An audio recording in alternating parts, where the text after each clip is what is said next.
Hey, it's TV Tech HD, and today I'm going to go over the LG Electronics 65UF6800. I left a link in the description below to get a great deal on this model, and you can also read all of those user reviews and see exactly what other people are saying about it, so be sure to check that out.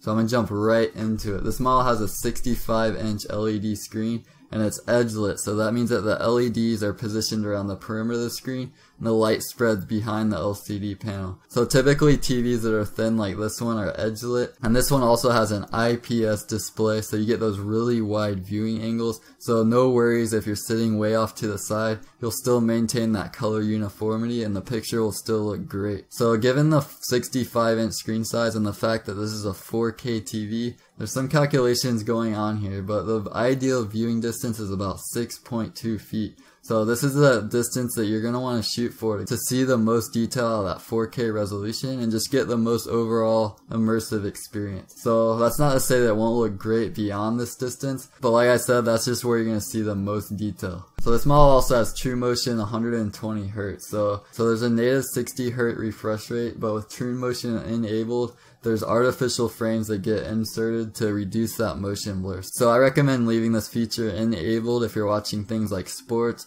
For other content, it's just really a personal preference, so you're going to have to just try it out with various types of content and see where you like it and where you don't like it. So obviously the biggest contributor to that picture quality is the 4K Ultra HD resolution. It has 4 times as many pixels as 1080p. You get 8,294,400 pixels on the screen at the same time. So picture quality just isn't an issue with this model. You get right up to the screen and it will still look extremely sharp and clear. As opposed to lower resolution screens, you really start to see that pixelation occurring when you get in close. So there's also upscaling, so all of your non-4K content will be automatically upscaled to 4K, and this isn't going to be as good as watching native 4K content obviously, but it's definitely still a big improvement. So this is a smart TV and it has that WebOS 2.0 interface, and this is where you're going to find all of your smart apps, YouTube, Netflix, Hulu, and a ton of others.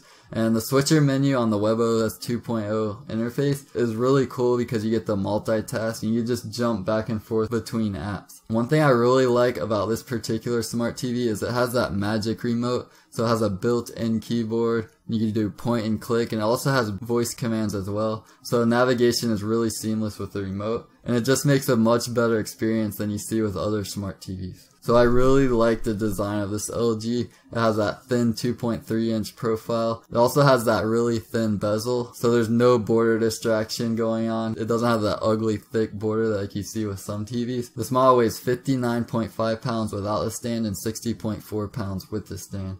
And if you plan on mounting it up on the wall, just be sure to buy a mount that fits with Visa 300 by 300. So this just means that the holes on the rear of the display are 300 millimeters across and 300 millimeters down. So as for the inputs, there's 3 HDMI, 1 RF in, 1 component, 1 composite. Has a USB port, an Ethernet port, and an optical audio out port. So to conclude, I really like what I'm seeing with this LG 65UF6800. It's just one of the better 4K TVs you can get with the price. I really like that WebOS 2.0 interface, and the picture quality is going to be great with that 4K resolution. Be sure to check out the link in the description to get a great deal on this model. You can read all of the user reviews and see what other people are experiencing with it. I hope you found this quick overview helpful.